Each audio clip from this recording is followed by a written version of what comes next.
هدانا لهذا وما كنا لنهتدي لولا أن هدانا الله لقد جاءت رسل ربنا بالحق الصلاة والسلام والتحية والإكرام والخل والحرام والركن والمقام والصلاة والصيام والسجود والقيام والمحبة والعرفان والحجة والبرهان والکتاب والقرآن سیدنا نبینا شفیعنا مولانا و مولا الثقلین جد الحسن والحسین ابی القاسم محمد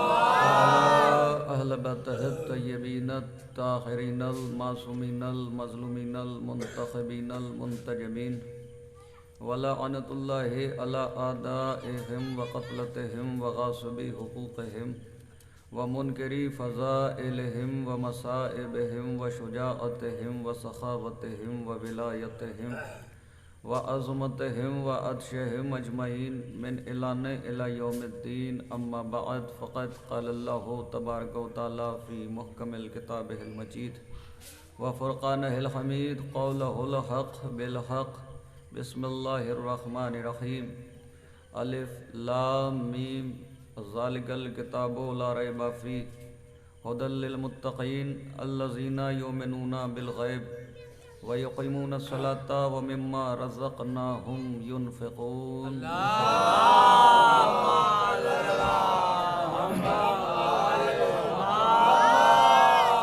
عزیزان محترم، بزرگان قوم ملت، عزاداران سید الشہداء،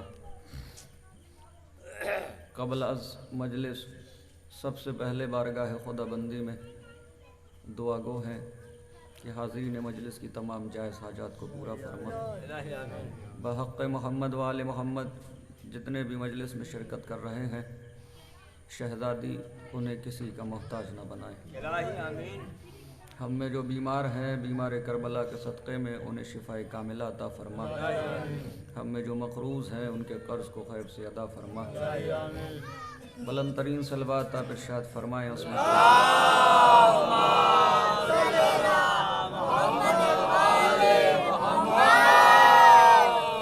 عزیزان محترم،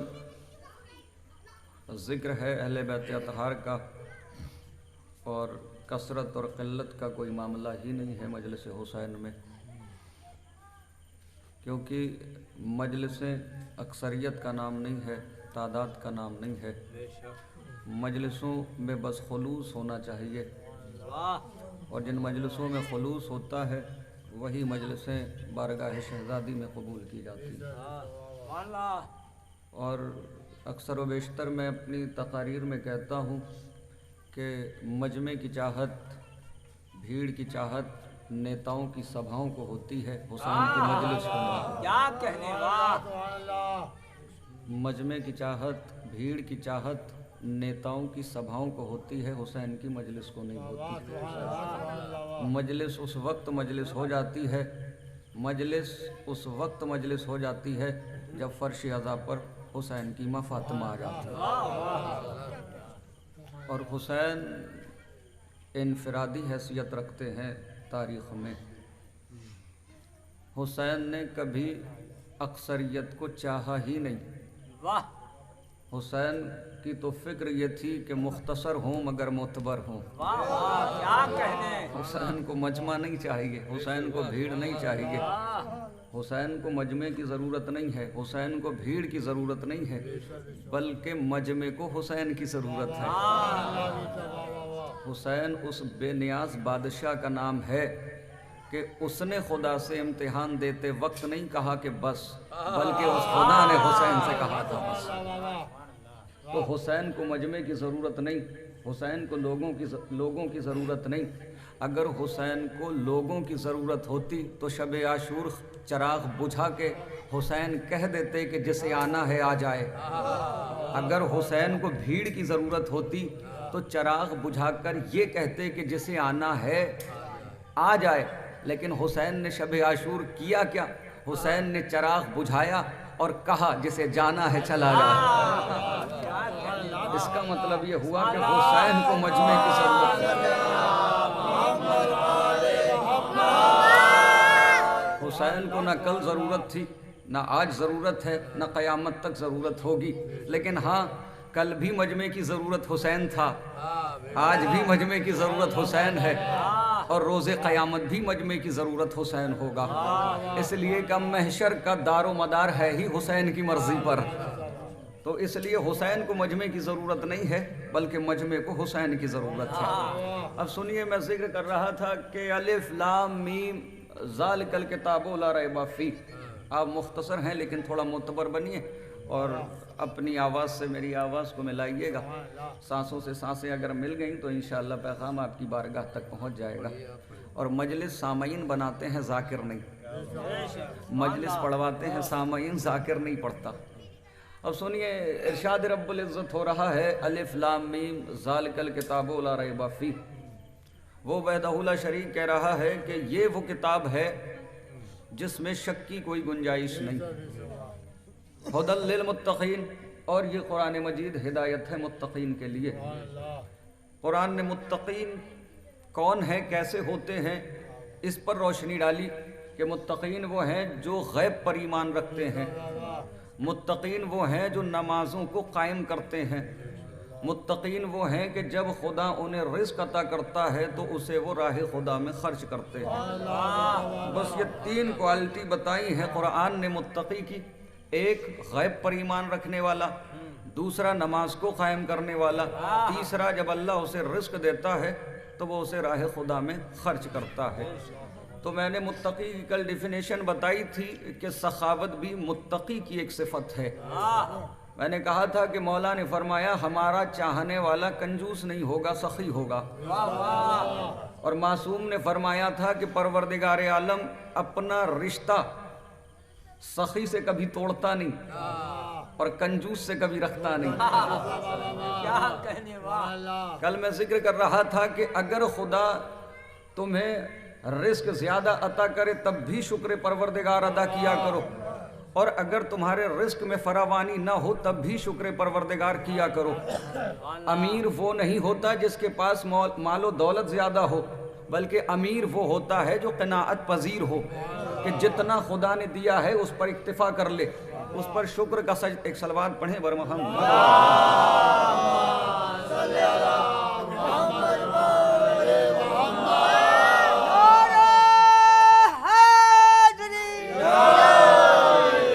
تو اہل بیت اطہار کو سخی پسند ہیں، انہیں کنجوس پسند نہیں، کیونکہ حدیث قدسی ہے حلف اللہ بعزتہ وجلالہ وعظمتہ، اللہ نے اپنے عزت کی قسم کھائی، اپنے جلال کی قسم کھائی، اپنی عظمت کی قسم کھائی، اور اتنی قسمیں کھانے کے بعد اس نے کہا لا يدخل الجنت الا شہی ولا بخیل، اللہ کہتا ہے میری جنت میں ایک شہی نہیں جا سکتا، دوسرا بخیل نہیں جا سکتا۔ اور اس کے بعد معصوم کی حدیث ہے السخاء شجرۃ فی الجنہ، سخاوت جنتی درخت ہے، البخل شجرۃ فی النار، اور کنجوسی جہنمی درخت ہے۔ تو کل سخاوت اور کنجوسی پہ ذکر ہو رہا تھا۔ دیکھیے خدا کی قسم یہ ممبر علی ہے، ممبر حسین ہے، دل آزاری کرنے کا مقصد نہیں ہے، لیکن ممبروں سے وہ باتیں بھی بیان کرنا ضروری ہے کہ جن کی تاکید اہل بیت اطہار نے کی ہے، کیونکہ جتنا زور اہل بیت اطہار نے سخاوت پر دیا ہے اتنا زور کسی اور پر نہیں دیا۔ جانتے نبی کی بارگاہ میں ایک شخص آیا، اس نے کلمہ پڑھا اور کلمہ پڑھ کے چلا گیا۔ اس کے اقربا نے، اس کے رشتہ داروں نے پوچھا کہ تو نے اتنی جلدی نبی کی رسالت کا کلمہ پڑھ لیا، کیوں پڑھا؟ کہا بس اس کی سخاوت دیکھ کے پڑھ لیا کہ میں جب تک اس کے درمیان رہا اس کے دروازے پہ جو بھی آیا اس نے خالی ہاتھ نہیں پلٹایا، بس اس کی سخاوت دیکھ کر مجھے یقین ہو گیا وہ صادق ہے، وہ سچا ہے، کیونکہ لٹا رہا ہے اس کا مطلب کوئی ہے جس سے وہ آس لگائے بیٹھا ہے، جس سے وہ امیدیں۔ تو سخاوت پر بہت زور دیا گیا ہے اہل بیت اطہار نے، اور اہل بیت اطہار کی سیرت رہی ہے، اور کل میں نے ذکر کیا تھا وہ ذکر کرنا مقصود نہیں ہے. تو اللہ نے اگر ہمیں جتنا بھی دیا ہے تو ہمیں شکر کرنا چاہیے. کسی کو زیادہ دیا ہے اسے بھی شکر کرنا چاہیے, کسی کو کم دیا ہے اسے بھی شکر کرنا چاہیے. اور اگر آپ قناعت پذیری اختیار کر, قناعت ہوتی کیا ہے؟ اللہ نے مجھے 10 دیا, میں 10 پہ اس کا شکر ادا کروں. کسی کو 1,00,000 دیا, وہ 1,00,000 پہ اس کا شکر ادا کرے. آپ 10 پہ جب اس کا شکر ادا کریں گے تو وہ نعمتوں میں اضافہ کرے گا, وہ نعمتوں میں اضافہ کرے گا جتنا آپ شکر کریں گے. لیکن یہ اور مسئلہ ہے کہ ہارون نے جب اپنے اقتدار پر فخر کیا تو بہلول نے گھیر لیا. کوئی توجہ رکھیں گے, اس نے کہا کہ میری حکومت ایسی حکومت ہے کہ ایسی حکومت کسی کے پاس نہیں تھی. اس نے کہا میری حکومت مشرق سے مغرب تک پھیلی ہوئی ہے, شمال سے جنوب تک پھیلی ہوئی ہے. جیسے ہی اس نے اپنی حکومت کی حد بتائی, بہلول نے مسکرا کے فرمایا اس کا مطلب مشرق میں اگر کوئی بھوکا ہے تو ذمہ دار تو ہے, مغرب میں کوئی بھوکا ہے تو ذمہ دار تو ہے. جس کے پاس جتنی دولت ہے اس کے کاندھوں پہ اتنی ہی زیادہ ذمہ داری ہے. اور یہی سبب ہے کہ ہارون سے بہلول نے کہا تھا تم تو جلائے جاؤ گے, روز محشر میں بچ جاؤں گا. تو کہا دلیل کیا ہے؟ کہا دلیل یہ ہے کہ تجھے حساب زیادہ دینا ہے, مجھے حساب تھوڑا سا دینا ہے, کیونکہ اللہ نے مجھے جو دیا وہ بڑا مختصر ہے, جو تجھے دیا بہت زیادہ ہے, تو تجھے زیادہ کا حساب دینا ہے, مجھے مختصر کا حساب دینا ہے. اس نے کہا بہلول مجھے چاہیے ہے دلیل. کہا دلیل چاہیے ہے تو ایسا کر, آگ روشن کر. آگ روشن ہوئی. کہا میں حساب دینے کے لیے جا رہا ہوں, تو بھی حساب دینے کے لیے جا. ہارون نے کہا پہلے تو جا. بہلول گیا, کہا حساب لے لے. جیسے ہی بہلول آگ پر کھڑا ہوا, ہارون نے کہا چل حساب دے, تو نے کھایا کیا؟ بہلول نے کہا 2 روٹی. پہنا کیا؟ بوسیدہ لباس. رہا کہاں؟ کھنڈر میں. اور یہ کہہ کے بہلول آگ سے واپس آ گیا. اب بہلول نے کہا تیری باری ہے, تو جا. اب ہارون ڈرتے ڈرتے آگ پر قدم رکھ تو دیے ہارون نے. اب بہلول نے کہا بتا تو نے صبح ناشتے میں کیا کیا کھایا, دوپہر کھانے میں کیا کیا کھایا. اب یہ پریشان کوئی ایک کھانا ہو تو بتائے, اس کے دسترخوان پہ تو ہزاروں کھانے تھے. بتا تو نے فلاں دن کیا پہنا, آج کیا پہنا. ہزاروں لباس بناتا تھا, حساب دے نہ سکا, پیر جلنے لگے, فوراً آ گیا.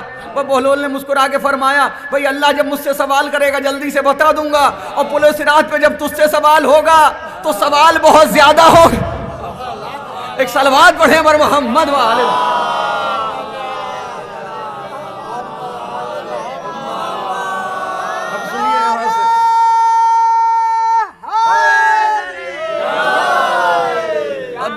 یہ ہے بہلول دانا, کیا کمال ہے بہلول کا. ایک دن ہوا کیا, ہارون نے بہلول کے لیے کھانا بھیجا, شاہی کھانا. اور جب شاہی کھانا بہلول کے لیے گیا, بہلول ایک جزیرے میں رہتے تھے, ایک کھنڈر میں رہتے تھے اور بوسیدہ سی زندگی گزارتے تھے. تو ہارون کے سپاہی جب کھانا لے کے پہنچے, بہلول کی بارگاہ میں پیش کیا, تو بہلول نے کہا کس نے بھیجا ہے؟ کہا بادشاہ صاحب نے بھیجا ہے. بہلول نے کہا خبردار کھانا واپس لے جاؤ. انہوں نے کہا نہیں آپ کے لیے بھیجا ہے, بڑا لذیذ کھانا ہے, شاہی کھانا ہے, بادشاہ کا کھانا ہے, اس نے اپنے دسترخوان سے بھیجا ہے, واپس کر رہے ہو. انہوں نے کھانا دے دیا, بہلول نے سارا کھانا لیا اور کتوں کے سامنے رکھ دیا. اب جیسے ہی کتوں کے سامنے رکھا تو سپاہیوں نے کہا بہلول کیسا دیوانہ ہے تو, بادشاہ ہارون نے کھانا بھیجا ہے اور تو نے کتوں کو ڈال دیا. بہلول مسکرا کے فرماتے ہیں آہستہ بولو, اگر کتوں نے سن لیا کہ اس نے بھیجا ہے تو کتے بھی نہیں کھائیں گے, کیونکہ کوئی بھی لقمہ کھانے سے پہلے شرط ہوتی ہے کہ دیکھ لیا جائے حلال کا ہے یا حرام کا ہے. اب ان کے کھانے کا کیا پتا کتنوں کا حق مارا ہے, کتنے یتیموں کا حق مارا ہے, کتنے غریبوں کا حق مارا ہے. اب سنیے یہی بہلول تھے کہ بہلول دانا ایک راستے سے سفر کر رہے تھے کہ راستے میں جنید بغدادی سے ملاقات ہوئی. جنید بغدادی نے کہا ابا وہب, بہلول ہم نے تمہارے قصے بڑے سنے ہیں کہ تم ہنسی ہنسی میں بڑے بڑے مسئلے حل کر دیتے ہو. بہلول ایک سوال میرا بھی ہے, جواب دیتا جا. بہلول نے کہا سوال کیا ہے؟ کہا بہلول سوال یہ ہے کہ میں گناہ کرتا ہوں, اس کے بعد پچھتاوا ہوتا ہے, بارگاہ خدا میں معافی مانگتا ہوں,